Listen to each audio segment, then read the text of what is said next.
जो बंदा ख़त्म नबूवत पर यकीन नहीं करता उससे ना कोई दोस्ती है, उससे ना कोई लगाव है। अगर बिस्मिल्लाहिर्रहमानिर्रहीम, जैसा कि आप लोगों ने वीडियो के शुरू में देखा कि चौधरी परवेज़ इलाही साहब एक प्रेस कॉन्फ्रेंस कर रहे हैं और इसमें उन्होंने ख़त्म नबूवत सल्लल्लाहु अलैहि वसल्लम के लिए एक बड़ा ऐलान किया है। चौधरी परवेज़ इलाही साहब की जो पूरी गुफ्तगू की वीडियो है वो आज की इस वीडियो में आप लोगों को दिखाऊंगा, लेकिन वीडियो दिखाने से पहले आप लोगों से यही गुजारिश है कि वीडियो को लाइक करें, चैनल को सब्सक्राइब करें ताकि हमारी हर नई आने वाली वीडियो आप लोगों तक बर वक्त पहुँचती रहे। आप लोगों को बताता चलूँ कि जब से तहरीक लब्बैक पाकिस्तान बनी है तो तहरीक लब्बैक पाकिस्तान का कादियानियों के हवाले से वाज़ेह मौक़िफ़ है कि मुसलमानों के कारोबार में कादियानियों को दाखिल नहीं होना चाहिए, जबकि मस्जिदों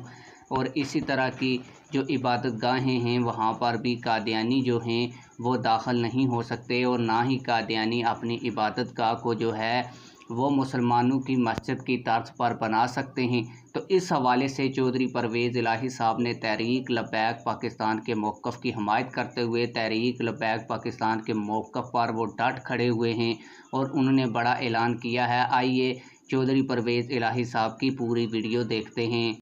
अपनी जेब से अल्लाह के फजल करम से एक ऐसी मस्जिद बना रहे हैं जो टर्की में जिसको ब्लू मॉस्क कहते हैं, वो आपको एकदम नज़र आएगी। और जिन्होंने एक बहुत बड़ी उर्दगान ने मस्जिद बनाई है ब्लू मॉस्क तरह की, उन्हीं के इंजीनियर्स को हायर करके टर्की वाले यहाँ 1 महीना रह गए हैं और उनके साथ सारी डिस्कशन भी हो चुकी है और साल के अंदर अंदर वो बाहर निकल आएगी जो मस्जिद, उसमें ख़वातीन के नमाज़ पढ़ने की जगह होगी, लेकिन सिर्फ वो बाहर लिखा होगा एक कादियानी यहाँ अंदर नहीं आ सकते।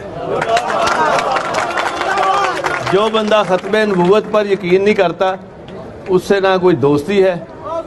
उससे ना कोई लगाव है।